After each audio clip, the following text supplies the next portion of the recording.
Hello! Si Kuya Nats pong muli. Requirements for Electrical Installation, Article 1.10. Matagal nang request sa akin ng isa sa ating viewer na gawan ko raw ng video itong article na to. Kaya lang, kulang pa yung mga video kong nagawa tungkol sa detalye ng electrical installation ayon sa PEC. Kaya't hindi ko kaagad magawa ng video. Pero ngayon, pwede na. Dahil marami na akong detalye ng electrical installation na video na gawa na sakaling i-discuss ko itong mga section na to, pwede kong i-recommenda sa inyo. Ang requirements for electrical installation, ito nasa chapter 1 sa isang video ko na paano basahin ng Philippine Electrical Code. Nasabi ko ron na turing ninyo na itong chapter na to na chapter 1, pangkalahatan, mobilization. Wala itong detalye.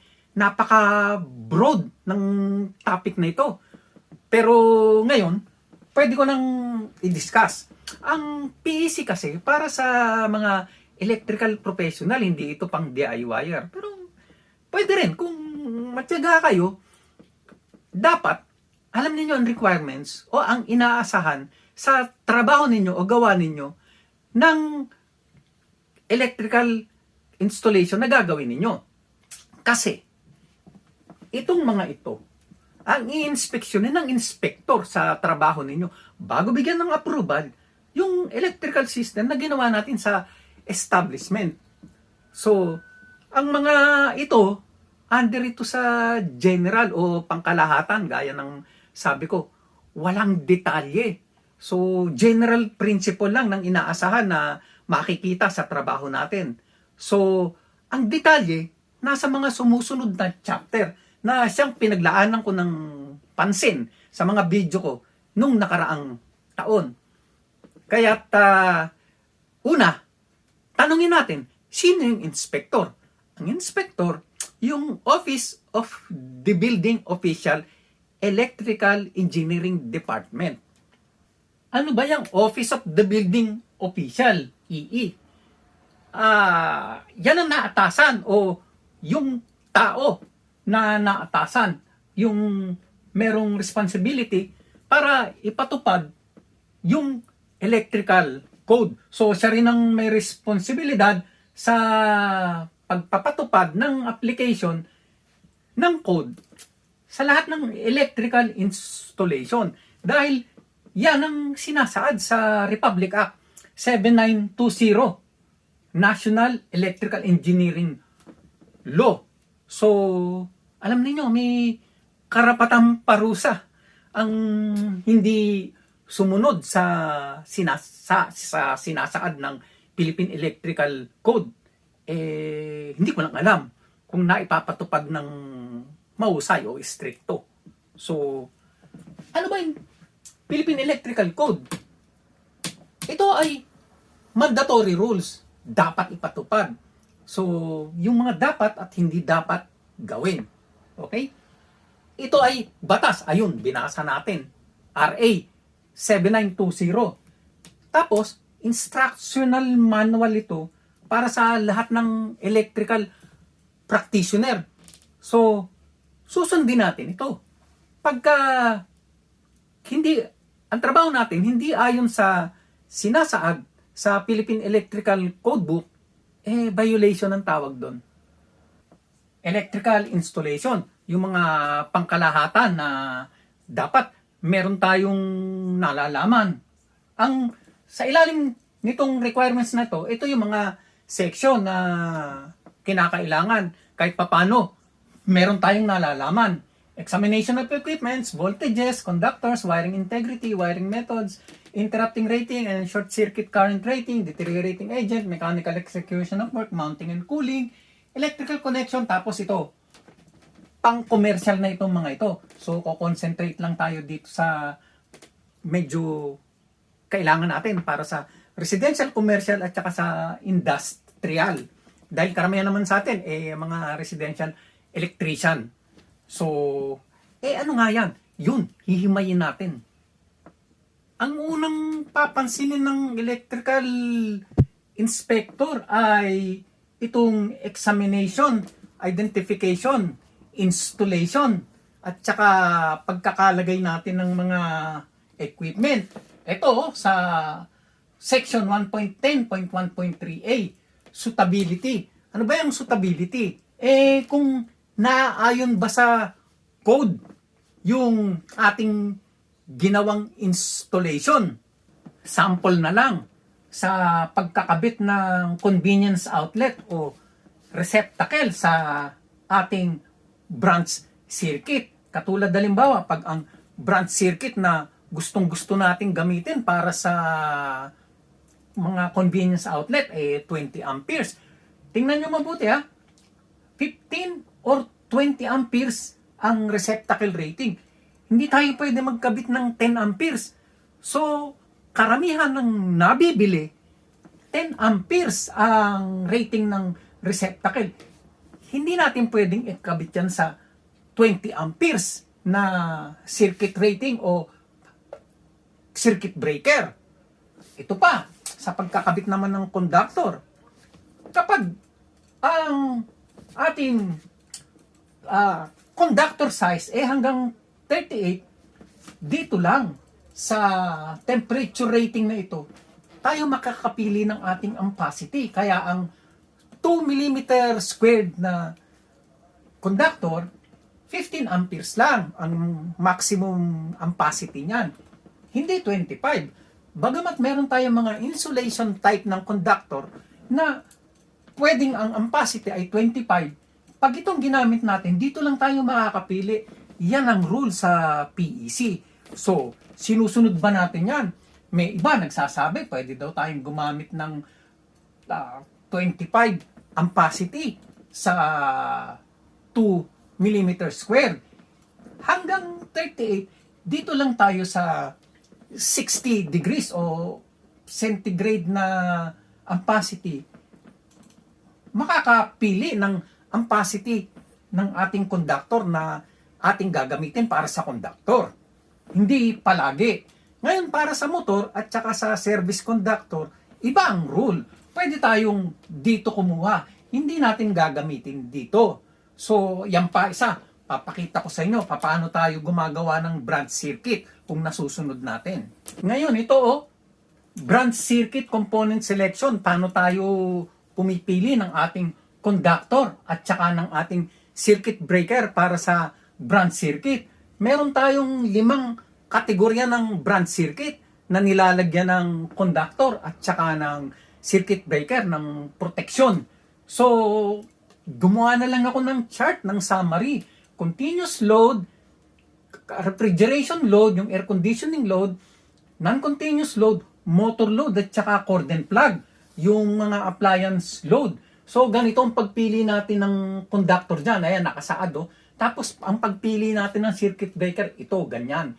Halimbawa, continuous load, 125% ng load ang size ng conductor at ang size ng circuit breaker, ganun din, 125%. Yung continuous load, yung matagalang gamit, yung sobra sa 3 oras. Pag hindi naman non-continuous load, 100% lang ng load. Pareho ang conductor at saka ang circuit breaker. Kapag naman mga air conditioning unit, ang ating lalagyan ng conductor at saka ng circuit breaker, pupunta lang tayo sa nameplate. Nameplate. Kasi nakasulat sa nameplate. At saka yan ang rule sa Philippine Electrical Code. Doon naman sa ating mga motor, pupunta tayo sa Article 4.30. Kasi gagamit na tayo ng full load ampere table ng mga motor, single phase, 3 phase, at sa cord and plug naman, mga appliances, depende. Not less than the ampere rating ng ating branch circuit at saka not less than the load. Ganyan, nasusunod ba yan? Titingnan ng inspector yan kung na-size natin ng maigi ang ating mga component ng branch circuit. Isa pang sample na maaaring tingnan ng electrical inspector, yung pagkakabit natin ng grounding. Yung grounding, ikinakabit sa lupa, pero hindi ginagamitan ng bonding jumper at ikinakabit sa grounded conductor para ang kuryente sakaling magkaroon ng ground fault makabalik sa transformer. Delikado ho pag wala itong bonding jumper na nakakabit dito sa neutral o grounded conductor dahil mataas ang resistance dito.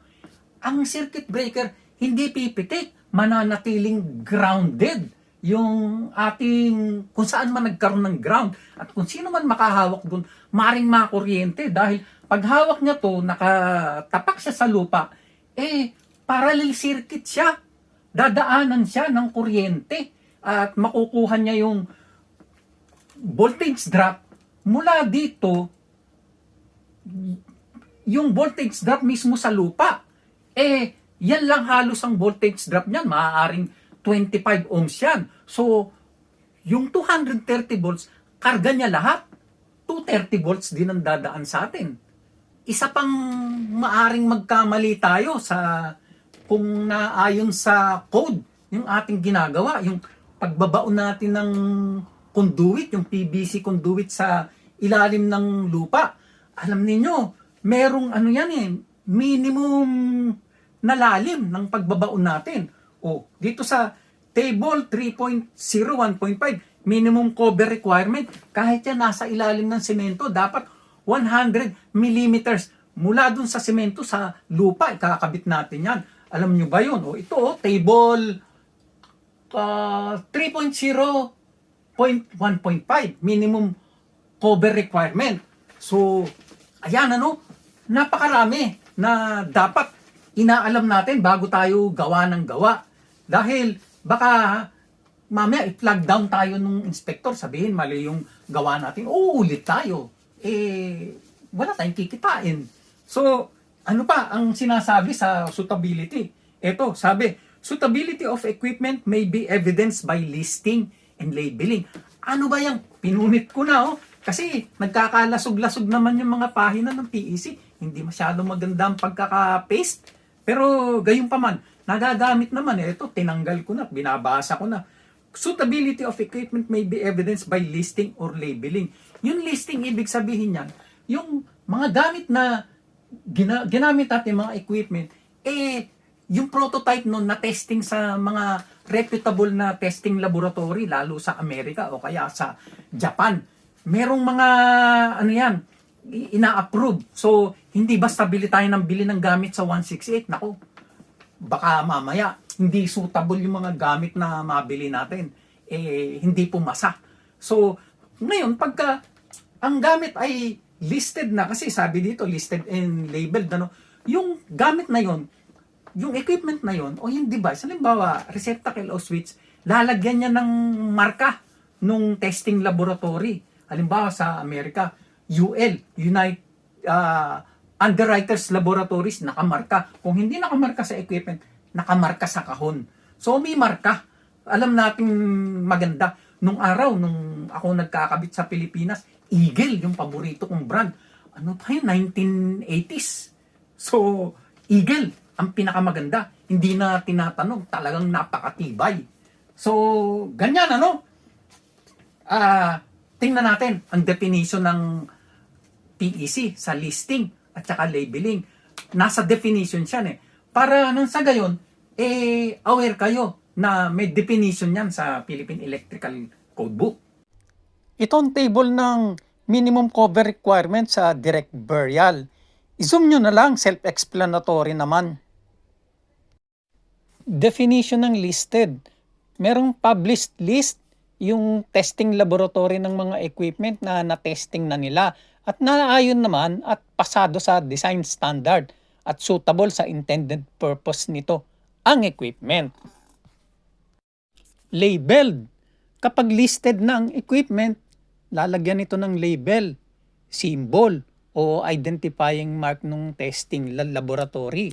Patunay na ayos ang performance standard ng equipment na ito. Ito yung label o mark ng Underwriters Laboratory ng US. Ito pa isang mark o label ng isang laboratory sa US, testing lab. Ito naman, testing lab sa Canada. Ano pa gustong makita ng electrical inspector? sa pag-e-examine niya ng mga equipment. Yung mechanical strength ng ating ginawang trabaho. Sabi dito, mechanical strength and durability, including for parts designed to enclose and protect other equipments. The adequacy of the protection thus provided. Kailangan matibay. Hindi basta nasisira sa physical damage. Katulad, halimbawa, physical at saka chemical damage. Kagaya ng yung mga enclosure, sabi nga yung enclosure meron tayong NEMA 1 para indoors yung ating mga enclosure. Meron ding NEMA 3R pang outdoor para sa gayon hindi nasisira ng kalawang kung sakaling laging basa. So, ang enclosure, yung classification niya, depende sa gamit, makikita natin sa table 1.10.2.3, enclosure selection. Ito, papakita ko na rin mamaya yung kopya nito. So, merong dapat gamit o application ng ating mga enclosure para ma-maintain ang mechanical strength, ang endurance nito. Enclosure selection table. Sa kaliwang column yung environmental condition, sa kanan yung enclosure type number at yung naka-X sa box ang protection na provided ng enclosure. Support sa mga conduit. Yung mga conduit, maraming klase yan. At ang application yan, ang listahan ng mga type ng conduit, yung installation at saka construction specification yan, nasa chapter 3 lahat. So, yun. Kumbaga, ang dami niyan Ito naman, general ito ang detalye nga nasa loob ng nandun sa mga sumusunod na chapter. So, chapter 3, halimbawa, yung flexible conduit na dapat mas malimit ang support. Kung baga, support sa conduit pagka rigid, mas malalayo ang support. Pagka flexible, siyempre yung support niyan mas malimit. Tapos, halimbawa, yung flexible non-metallic conduit ginagamit sa outdoors, hindi pwede. Kasi rumurupok yan pagka daan ng taon na laging naaarawan. Galawin mo lang ng konti, durog So, tanggal ang kanyang mechanical strength. Loose connection, lalo sa service equipment. Alam niyo ba, may torque value dapat ang mga pagtutornilyo natin sa mga circuit breaker at saka sa mga lugs. Nasa yan? Annex I ng NEC. Hindi na nilagay sa PEC. Ewan ko ba kung bakit. Siguro, bihira naman ang nakakaintindi ng torquing values. Pero, hingin nyo kay Google, sabihin nyo, Annex I, torque values. So, bibigay sa inyo yan. Para alam ninyo, ako, meron akong torque wrench. So, para masabi na ang trabaho ko, trabahong professional. Talagang, hindi lang pinagkukunan ko ng pera na professional, professional pati yung pagkakagawa. So, tinutorque yan sa service equipment.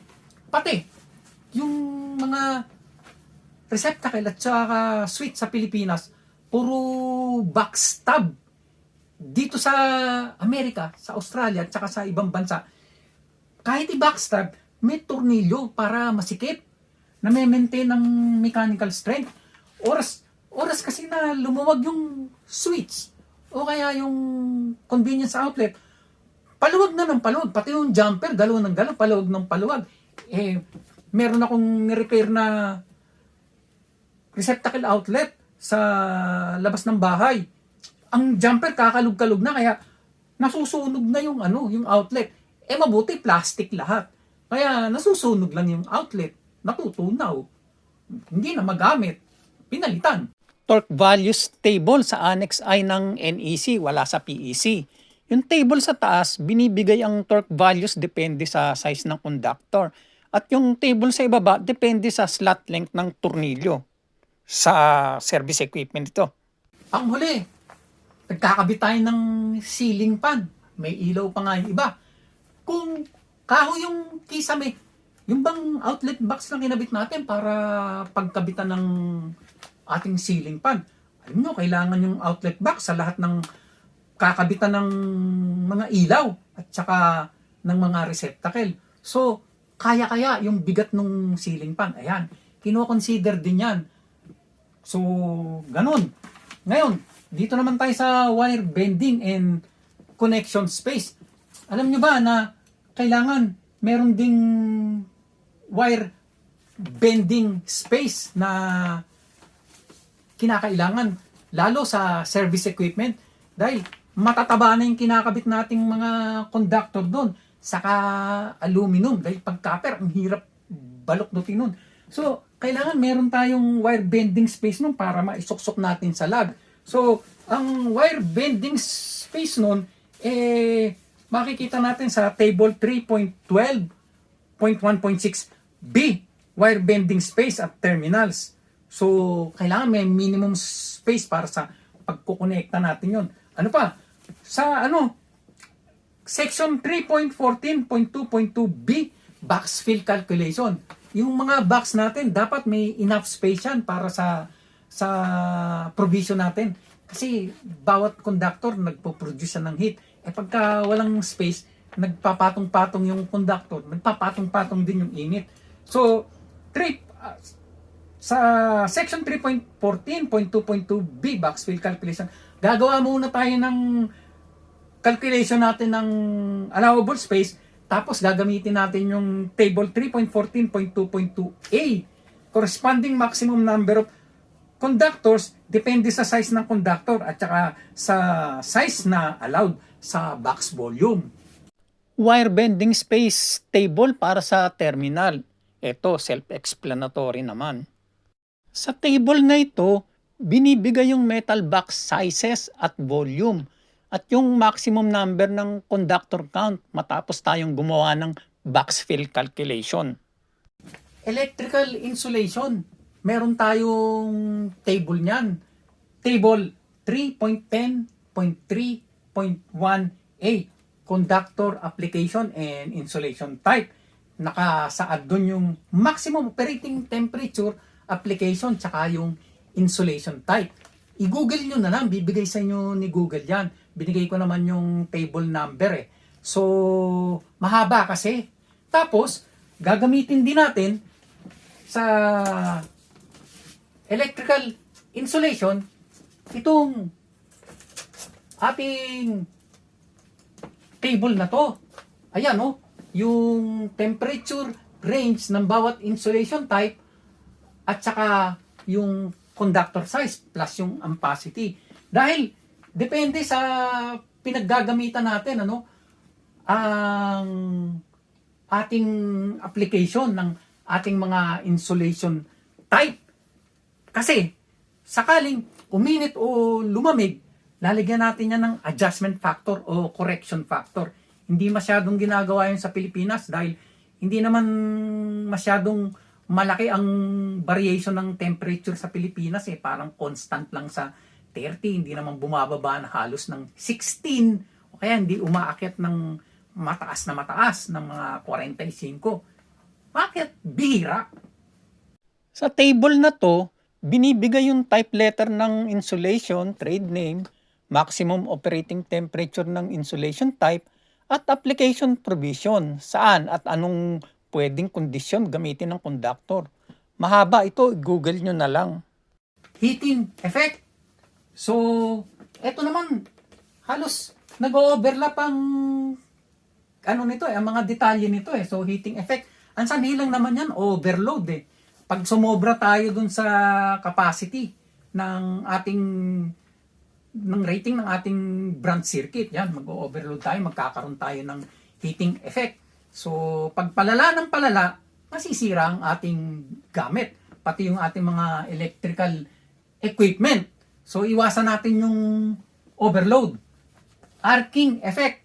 Ito, sanhi ito ng mga loose connection, kaya nga may mga torque values tayo At saka, kung maaari, yung ating mga connection, mga nakatornilyo, safe na safe, para walang arcing effect. Actually, merong mga arcing effect pagka i-plug lang natin yung ating mga appliances at bunutin natin. May mga arc yan, pero maliliit lang. Ang iniiwasan natin yung talagang malalaking arc na maaring maging sanhi ng sunog.